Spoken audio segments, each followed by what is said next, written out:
भारत माता की। अरे ऐसे नहीं भाई,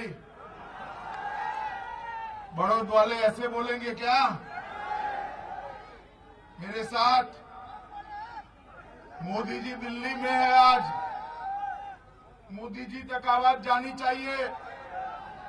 मेरे साथ दोनों हाथ उठाकर परिवर्तन का संकल्प कर आक्रोश के साथ बोलिए, भारत माता की, भारत माता की। मंच पर उपस्थित भैया, अब अरे सुनो सुनो, तेरा आनंद समझ में आ गया। अब थोड़ी देर मुझे सुन लो। हाँ, 15 ही मिनट है। अरे पुलिस वाले आप रहने दीजिए भैया। ओ पुलिस वाले आप रहने दीजिए। मित्रों, मंच पर उपस्थित संजय खोखर जी, मदन जैन जी, हमारे सांसद डॉक्टर सत्यपाल सिंह जी, विजयपाल सिंह जी, केपी मलिक बड़ौद के प्रत्याशी, सत्येंद्र सिंह छपरौली के प्रत्याशी, महेश अग्रवाल जी, जगत सिंह जी, गजेंद्र मुन्ना जी, श्रीमती कविता जैन जी, श्रीमती अलका तोमर जी, महिपाल जी, और आज इस ऐतिहासिक सभा में आए हुए प्यारे भाइयों बहनों और मेरे जिगर के टुकड़े जैसे युवा दोस्तों। मित्रों, सबसे पहले चौधरी चरण सिंह की इस पवित्र भूमि को मैं करबद्ध प्रणाम करना चाहता हूं।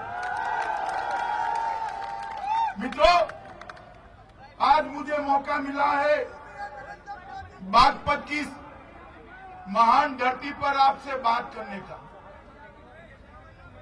यही संसदीय क्षेत्र चौधरी साहब का कार्य क्षेत्र रहा, कर्मभूमि रहा, जन्मभूमि रहा। मित्रों, चौधरी साहब एक ऐसे नेता थे जिन्होंने पूरे उत्तर प्रदेश में पूरा जीवन प्रामाणिकता के साथ किसानों के लिए खर्च कर दिया। देश भर का किसान, न केवल उत्तर प्रदेश, न केवल पश्चिमी उत्तर प्रदेश, देश भर का किसान चौधरी साहब का ऋणी है।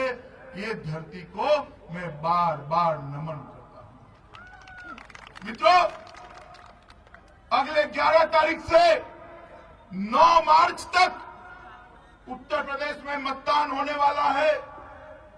इस महान उत्तर प्रदेश की जनता वोट डालने वाली है, आप भी डालने वाले हैं।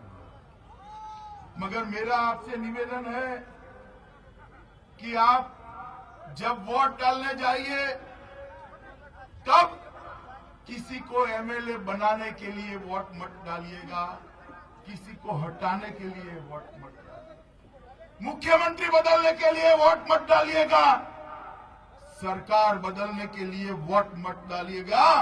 भाइयों बहनों, उत्तर प्रदेश का भाग्य बदलने के लिए आपको मतदान करना है। क्योंकि इस 15 साल के अंदर सपा बसपा, बसपा सपा, सपा बसपा जो क्रम चला है, इस क्रम ने इस उत्तर प्रदेश को विकास की दौड़ में बहुत पीछे छोड़ दिया। आप मुझे बताइए, आपके गांवों में, घरों में 24 घंटा बिजली आती है क्या? आती है? हर गांव स्वच्छता से युक्त है क्या? हर गांव के अंदर अच्छी अस्पताल बनी है, युवाओं को रोजगारी मिली है, किसानों को गन्ना का दाम मिलता है, भुगतान होता है, धान की खरीदी होती है, युवाओं को रोजगारी मिलती है, महिलाओं की सुरक्षा है। गुंडे डरते हैं पुलिस से या पुलिस गुंडों से डरती है? आप मुझे बताइए, एक कैसी सरकार दी 15 साल से उत्तर प्रदेश को, जिसके अंदर कोई प्रकार की व्यवस्था नहीं। मित्रों, अभी अभी हर रोज टेलीविजन पर 2 शहजादे आ जाते हैं, देखते हैं ना आप। ये 2 शहजादे ऐसे हैं जिसने एक से अपनी मां परेशान है और दूसरे से अपना बाप परेशान है, और उत्तर प्रदेश से दोनों से परेशान है। मित्रों, ये कहते हैं कि हम उत्तर प्रदेश का विकास करेंगे। मैं पूछना चाहता हूं उत्तर प्रदेश के मुख्यमंत्री को, जिस प्रदेश के अंदर हर रोज 13 हत्याएं हो, 25 रेप हो, 300 डकैतियां हो, 100 अपहरण हो, फिरौती हो, वो प्रदेश का विकास हो सकता है क्या? हो सकता है? मैं सिर्फ इतना पूछना चाहता हूं अखिलेश बाबू, ये पूरे पश्चिमी उत्तर प्रदेश में, एक गन्ना के प्रदेश में चीनी मिलों वाले के साथ मिलकर गन्ना किसानों का भुगतान आपने रोक कर रखा है। मित्रों, ये सरकार उत्तर प्रदेश को विकास नहीं दे सकती। अगर उत्तर प्रदेश में विकास करना है तो 2/3 बहुमत से भारतीय जनता पार्टी की सरकार बनानी पड़ेगी। मित्रों, 2/3 बहुमत से। मित्रों, आप मुझे बताओ, आज तक इतनी सरकारें आई, कभी किसानों का भला किया? ये चौधरी साहब की भूमि है। चौधरी साहब का स्वप्न था किसान खुशहाल हो। भारतीय जनता पार्टी ने तय किया है कि अगर भाजपा की सरकार बनती है तो छोटे और सीमांत सभी किसानों का ऋण माफ कर दिया जाएगा। मित्रों, हमने तय किया है कि सिर्फ ऋण माफ नहीं कर दिया जाएगा, अगला जो ऋण दिया जाएगा अनेक सालों तक, उस पर कोई सूद नहीं लिया जाएगा। मित्रों, मैं सोमवार को, अरे सुनो भैया, तुम सुनो, इतने उत्साह में मत आ जाओ। मैं सोमवार को भाजपा मुख्यालय पे बैठता हूं, तो एक दिन मैं बैठा था, सब लोग उस दिन मुझे मिलते हैं, तो एक अमरोहा के ताऊ मुझे मिलने आ गए। उन्होंने कहा, अमित भाई, मेरे पर बड़ा जुल्म हो गया। मैंने बोला, ताऊ क्या हो गया? तो ताऊ ने कहा, मैं बैलगाड़ी में गन्ना भरकर चीनी मिल में डालने जा रहा था, रास्ते में अमरूद की रेकड़ी देखी, तो पोते के लिए अमरूद लेने के लिए गया, लेकर आया तो बैलगाड़ी में से बैल ही गायब हो गया। मैंने कहा, ताऊ इसमें क्या बड़ी बात है, तेरा बैल गायब हो गया, आज हम की भैंस भी मिल गई, तेरा बैल भी मिल जाएगा।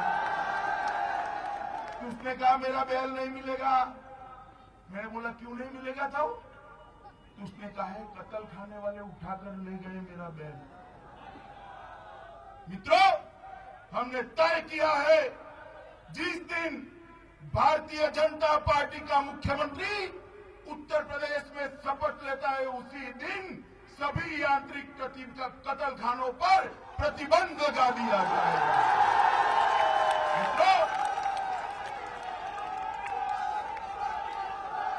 मित्रों,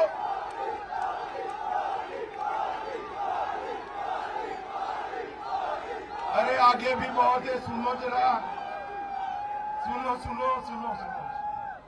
मित्रों, मोदी जी ने धान के न्यूनतम मूल्य के अंदर बढ़ोतरी की है, मगर उत्तर प्रदेश के किसान का धान उत्तर प्रदेश सरकार नहीं खरीदती है। हमने तय किया है, उत्तर प्रदेश में भारतीय जनता पार्टी की सरकार होती है तो किसान का 1-1 किलो धान समर्थन मूल्य से खरीद कर लिया जाएगा। मित्रों, इतने सारे युवा बैठे हैं ना युवा, भाई किसी को लैपटॉप मिला है क्या? पीछे मिला है। ये अखिलेश बाबू कहते हैं मैंने तो बहुत लैपटॉप बांटे, कहां गए भाई? आपको क्यों नहीं मिला? बताओ क्यों नहीं मिला? अरे मैं बताता हूं, सुनो मैं बताता हूं। लैपटॉप युवाओं को देने से पहले वो पूछते हैं तेरी जाति क्या है,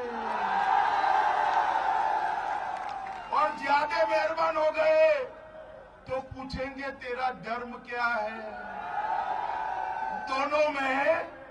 दोनों में आपका नंबर नहीं लगने वाला।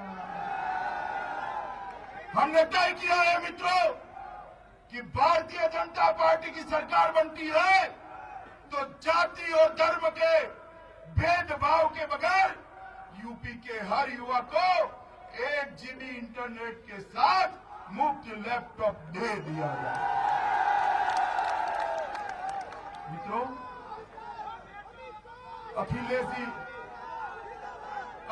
जी 5 साल से मुख्यमंत्री है, अपने आप को युवा मुख्यमंत्री कहते हैं।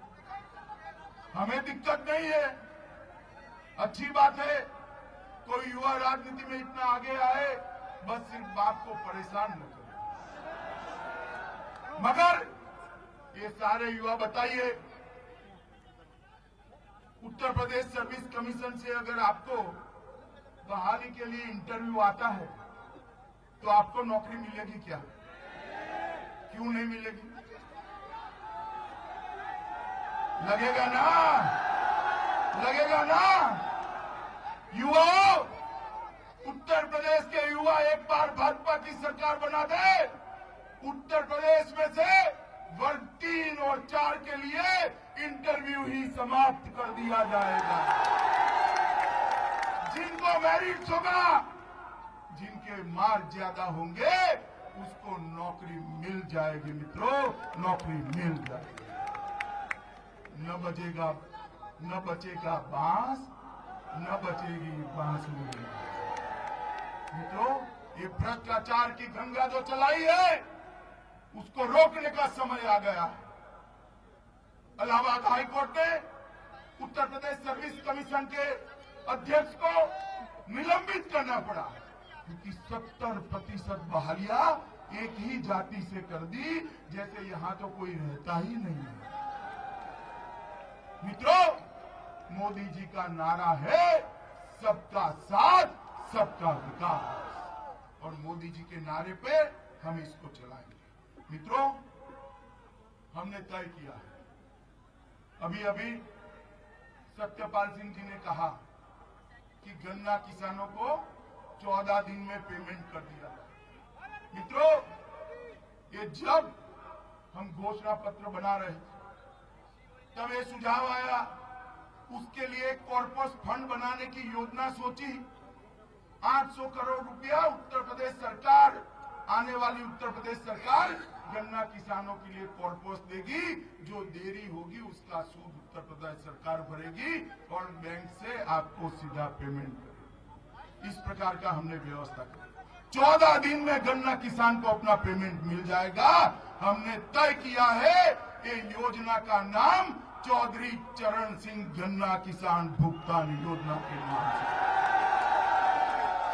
और मैंने इसलिए घोषणा पत्र में इसका नाम नहीं लिखा था। मैंने तय किया था कि बागपत जिले में जब सभा करने जाऊंगा, चौधरी साहब को श्रद्धांजलि देकर इस योजना का नाम चौधरी चरण सिंह गन्ना किसान भुगतान योजना बनाएंगे। चौधरी चरण सिंह के सपनों को न कांग्रेस ने पूरा किया, न सपा ने किया, न बसपा ने किया। मित्रों, जब पहली बार भी चौधरी चरण सिंह मुख्यमंत्री बने थे ना, तो हम जनसंघ वालों ने सपोर्ट किया था और किसी ने नहीं किया था। मित्रों, हम जनसंघ वालों ने, मित्रों, हमने तय किया है कि जितनी भी छात्राएं उत्तर प्रदेश में है, सबको कॉलेज तक की शिक्षा सरकारी खर्चे से मुक्त कर दी जाएगी। और सुनो, आपके लिए जितने भी लड़के हैं उनकी 12वीं कक्षा तक की शिक्षा मुफ्त और मेहनत करना। 50% से ज्यादा मार्क लाए तो जहां तक पढ़ते हो तब तक की शिक्षा मुफ्त कर दी। 70 लाख 70 लाख युवाओं को रोजगारी देने का हम काम करने वाले हैं। 70 मेडिकल कॉलेज बनाएंगे, 80 और 25 मेडिकल कॉलेज बनाएंगे, 80 इंजीनियरिंग कॉलेज बनाएंगे। मित्रों, अभी ये राहुल बाबा बड़े तेज से बोलते हैं। अभी एक सभा में मैं देख रहा था, पूछने लगे, मोदी जी बताओ आपने 2.5 साल में क्या किया? अरे राहुल बाबा, ये 2017 का चुनाव यूपी विधानसभा का चुनाव है।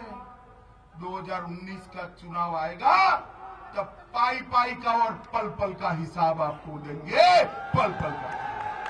मगर आप पूछते हो तो मैं बता देता हूं। सबसे पहला काम हमने करा कि मित्रों, बोलने वाला प्रधानमंत्री दिया, बोलने वाला। आपने तो एक ऐसा प्रधानमंत्री दे दिया था जिसकी आवाज आपके और आपकी माता जी के अलावे किसी ने सुनी ही नहीं। दूसरा काम किया, 2.5 साल हो गए, 2.5 साल के अंदर ये नरेंद्र मोदी सरकार जो बागपत वालों ने बनाई है, ये नरेंद्र मोदी सरकार पर करप्शन का एक भी आरोप नहीं लगा। मित्रों, एक भी आरोप नहीं। मित्रों, इस तरह से हमने सरकार चलाई। अखिलेश बाबू, रोड बनाते हो कमीशन, नर्सों की भर्ती करते हो करप्शन, युवाओं को नौकरी देते हो करप्शन, खनन घोटाला, रोड घोटाला, बिजली घोटाला, घोटाला ही घोटाला है। और उनको भी मालूम है कि हम चुनाव हारने वाले हैं। मैं बताऊं क्यों मालूम है भैया? अगर वो जीतने वाले होते तो कांग्रेस के साथ गठबंधन करते क्या? एक कांग्रेस की बैसाखी लेकर गंगा पार करने निकले हैं भैया, कैसे होगी बताओ? गंगा तो पार करेंगे। भारतीय जनता पार्टी के कार्यकर्ता भारत माता की जय के जयकारे के साथ मैदान में निकलकर विजय प्राप्त करेंगे। मित्रों, कांग्रेस पार्टी 10 साल तक यूपीए की सरकार थी, घोटाले घोटाले घोटाले, हर जगह घोटाले किए, 12 लाख करोड़ का घोटाला किया। अभी अखिलेश और राहुल दोनों मिलकर कहते हैं हम शुद्ध शासन देंगे। संभव है भैया? बताओ, संभव है? मित्रों, राहुल बाबा पूछते हैं, राहुल बाबा हमें पूछते हैं कि मोदी जी, आपकी सरकार थी, हम अब भी कश्मीर की सरहद पर गोलीबारी होती है। राहुल बाबा, बहुत बड़ा अंतर आया है, आपको मालूम नहीं पड़ेगा कि क्या अंतर आया है। मैं बताता हूं, क्योंकि आपकी आंखों पर इटालियन चश्मा चढ़ा हुआ है। पहले आपकी सरकार थी, सोनिया मनमोहन की सरकार थी, कश्मीर की सरहद पर गोलीबारी होती थी, उसकी शुरुआत पाकिस्तान की फौज करती थी और उसका अंत भी पाकिस्तान की फौज करती थी। और अब आपकी बनाई हुई नरेंद्र मोदी सरकार है, कमल फूल भाजपा की सरकार है, अब भी गोलीबारी की शुरुआत तो पाकिस्तान की फौज ही करती है, मगर उसका अंत हिंदुस्तान की सेना करती है। वहां से गोली आती है, यहां से गोला जाता है, ईंट का जवाब पत्थर से दिया जाता है। आपके जमाने में भाई हेमराज का सर काट कर ले गए थे और पाकिस्तान की धरती पर उसको अपमानित किया और आपके माथे पर जू नहीं रहती थी। हमारे समय में उरी पर हमला किया, 12 जवानों को जिंदा जला दिया, लड़ने का मौका भी नहीं दिया, कायरतापूर्ण काम किया। मगर इस बार वो तो पाकिस्तान वाले ही थे, मगर इस ओर नरेंद्र मोदी सरकार, भाजपा की सरकार 10 ही दिन में घर में घुसकर आतंकवादियों को ठोककर बदला लेकर वापस आए। ये भारतीय जनता पार्टी। मित्रों, ये उत्तर प्रदेश को विकास चाहिए, युवाओं को रोजगार चाहिए, अच्छे रोड चाहिए, बच्चियों को सुरक्षा चाहिए, महिलाओं को सुरक्षा चाहिए, भ्रष्टाचार विहीन शासन चाहिए। आप मुझे बताइए भैया, एक बड़ा हो हल्ला चल रहा है लोकदल का। आप मुझे बताओ, लोकदल सरकार बना सकता है क्या? बना सकता है? बना सकता है तो जरूर वोट दीजिए, मगर बना सकता है क्या? मित्रों, प्रत्याशी ही 35 है, सरकार कहां से बनेगी? और ये जीत गए तो दूसरे दिन किसका समर्थन करेंगे? किसका करेंगे? सपा और कांग्रेस का करेंगे। मित्रों, वोट उसको दीजिए जो सपा और कांग्रेस को हरा सके, उखाड़कर फेंक सके इस समाजवादी पार्टी की सरकार को। और वो काम भारतीय जनता पार्टी ही कर सकती है और कोई नहीं। मित्रों, नरेंद्र मोदी जी चाहते हैं यूपी का विकास हो, बहुत सारी योजनाएं नीचे भेजते हैं, मगर यूपी सरकार इसको आप तक पहुंचने नहीं देती। आपने ऊपर नरेंद्र मोदी जी का एक इंजन लगा दिया है, लगाया ना बड़ा इंजन मोदी का, बहुत मेहनत करता है, मगर उत्तर प्रदेश इतना बड़ा है, विकास ही नहीं होता, क्योंकि पीछे यूपी सरकार के इंजन बंद पड़ा है, ठप पड़ गया पीछे। इसके पीछे भी भारतीय जनता पार्टी के इंजन लगा दीजिए, ये दोनों इंजन इकट्ठा होकर उत्तर प्रदेश को देश का नंबर 1 राज्य बनाएंगे। मित्रों, देश का नंबर 1। आप बताइए, भाजपा की सरकार आप बनाएंगे? जरा पीछे भी बोलिए, बनाएंगे? वो मकानों पर बोलिए, बनाएंगे? भारतीय जनता पार्टी को वोट देंगे? हमारे तीनों प्रत्याशियों को जिताएंगे? भाई नरेंद्र मोदी के हाथ मजबूत करेंगे? उत्तर प्रदेश को विकास के रास्ते पर ले जाएंगे? कमल फूल पर बटन दबाएंगे? देखो भाई, बटन आप ऐसे दबाना, इतनी जोर से दबाना, बटन तो आप बड़ौत में दबे, करंट इसका इटाली में जाकर दबाएंगे। तो मेरे साथ बोलिए, दोनों हाथ उठाकर मुट्ठी भींचकर बोलिए, भारत माता की, भारत माता की, भारत माता की, वंदे मातरम।